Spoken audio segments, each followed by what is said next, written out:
नमस्ते। आज मैं शादी में माटी कोड़ाता है उसी का गीत गा रही हूँ।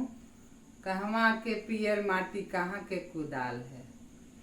कहवा के पियर माटी कहाँ के कुदाल है।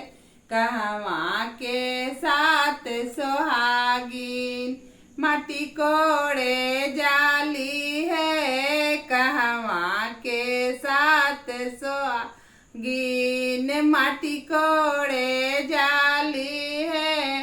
कहवा के पियर माटी कहाँ के कुदाल है। कहवा के साथ सोहागिन माटी कोड़े जाली है।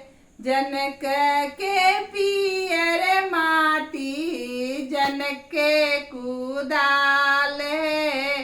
जनक के साथ सोहागिन माटी कोड़े जाली है। जनक के साथ सोहागिन माटी कोड़े जाली है। माटी के कोड़ैया बाबा किया देवदान जी। माटी के कोड़ैया बाबा किया देवदान जी।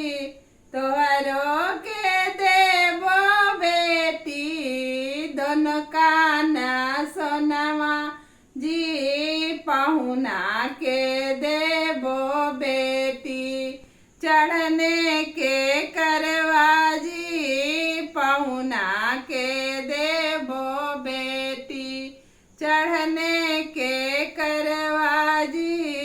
कहवा के साथ